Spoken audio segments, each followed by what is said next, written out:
আসসালামু আলাইকুম, ঈদ মোবারক। প্রিয় দর্শক, যারা দেশ এবং দেশের বাইরে থেকে আমাদের ভিডিও দেখছেন তাদেরকে সকলকে ঈদের শুভেচ্ছা জানাচ্ছি। ঈদ মোবারক। ঈদ মানেই আনন্দ, ঈদ মানেই খুশি। যারা দেশ এবং দেশের বাইরে নিজস্ব কর্মস্থলে এবং বাড়িতে নিজের বাবা মা আত্মীয় স্বজনের সঙ্গে ঈদ পালন করছেন, তাদের সকলের ঈদ হোক আনন্দময়। আমরা এবার ঢাকায় ঈদ উদযাপন করছি। আপনারা জানেন যে আমরা ঢাকায় থাকি, আমাদের বাসা রংপুরে, কিন্তু এবারের ঈদটি আমাদেরকে ঢাকায় করতে হচ্ছে পেশাগত কারণে। দর্শক, আমি আপনাদেরকে এখন যে ঈদগাহ মাঠে নিয়ে যাচ্ছি, আমি এবং আমার ছেলে দুইজনে সকালে উঠে গোসল করে অজু করে সুগন্ধি লাগিয়ে এখন ঈদগাহ মাঠের দিকে যাচ্ছি। আমরা যে ঈদগাহ মাঠে জামাতটি পড়ব বা ঈদের নামাজ আদায় করব সেটি হচ্ছে রাজারবাগ কেন্দ্রীয় ঈদগাহ মাঠ। এই মাঠে প্রায় কয়েক হাজার মুসল্লির অংশগ্রহণের মাধ্যমে প্রথম জামাতটি অনুষ্ঠিত হয়। আজকে সকাল 8টায় প্রথম জামাত। আমরা প্রথম জামাতে অংশগ্রহণের উদ্দেশ্যে নিয়ত করেছিলাম এবং আল্লাহ আমাদের সেই নিয়তটি পূরণ করেছেন।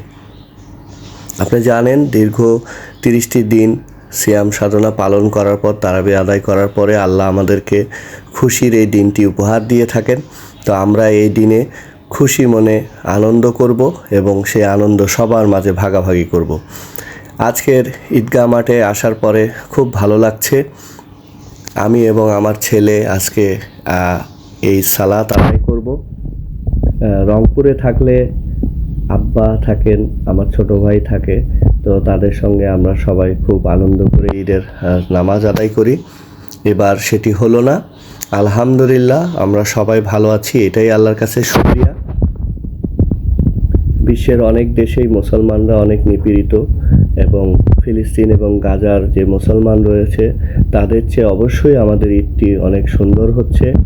সেই জন্য মহান আল্লাহর দরবারে শুকরিয়া আদায় করতেছি। শুকুর আলহামদুলিল্লাহ।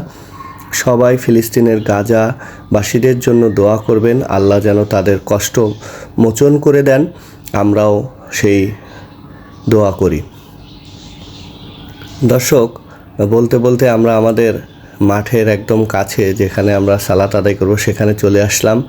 যাই হোক, আমরা সুন্দর একটা বসার জায়গা পেয়েছি, সেখানে আমি এবং আমার ছেলে বসে পড়লাম এবং হুজুরের বয়ানগুলো আমরা শুনতেছিলাম। এই ফাঁকে চিন্তা করলাম যে একটু আমাদের কতগুলো মুসল্লি হয়েছে তা আমাদের দর্শকদের দেখানোর জন্য একটু ভিডিও করে নিলাম।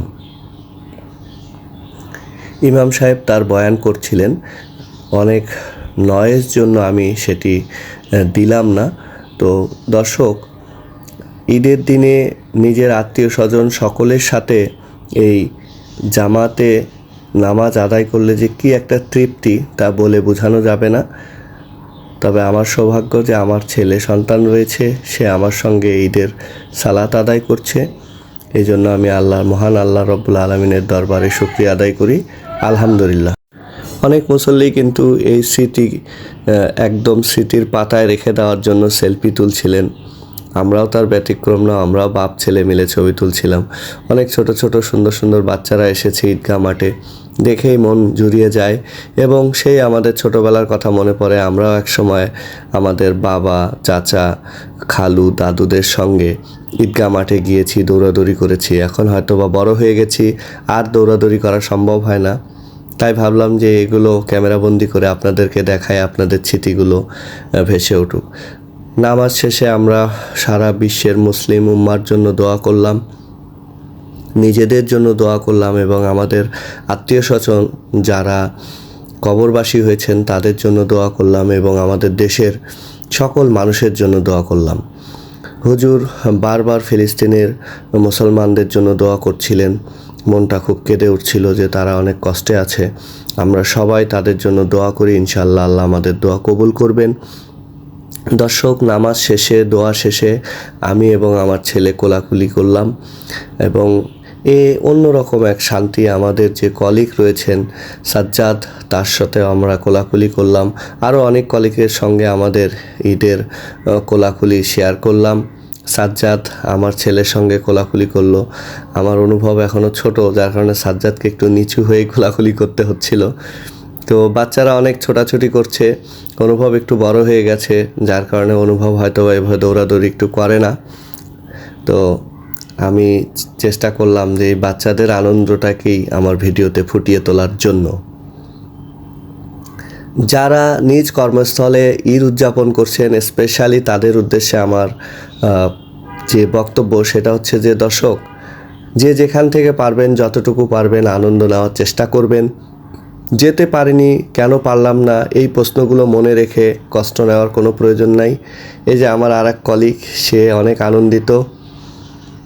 তো সব ব্যাচমেটরা মিলে সেলফি তুলছে তাদের স্মৃতিটাকে ধরে রাখার জন্য। দর্শক, আমরাও এর ব্যতিক্রম না। আমরা ঈদগাহ মাঠের যে মূল ফটকটি, ঈদগাহ মাঠের মূল ফটকে কিন্তু নাম লেখা রয়েছে কত সালের ঈদগাহ মাঠের গেট এটি। তো সবাই এখানে গিয়ে কিন্তু চেষ্টা করছে ছবি তুলে রাখার। গেটটি আসলে অনেক সুন্দরভাবে সাজানো হয়েছে। তো আমরাও চেষ্টা করলাম, অনুভবকে একটু সামনে এগিয়ে দিলাম যে তুমি গিয়ে একটু চলে আসো, আমি একটু তোমাকে ক্যামেরাবন্দি করে নিই। তো অনুভব হেঁটে গিয়ে আসলো। তো আমিও আবার একটু অনুভবকে বললাম যে আমিও যেহেতু আসছি ঈদগাহ মাঠে, তুমি আমারও একটু ভিডিওটা করো। তো বাবা আমারও ভিডিওটা করে দিল, খুব ভালো লাগলো। তারপর অবশ্য আমরা অনেক ছবি তুলেছি। তো দর্শক, বাসায় চলে আসলাম। সকলেরই ঈদ আনন্দময় হোক এবং সুন্দর হোক। সকলকে ঈদের শুভেচ্ছা জানিয়ে আজকের ভিডিও এখানেই শেষ করলাম। ধন্যবাদ সকলকে। আসসালামু আলাইকুম। ঈদ মোবারক।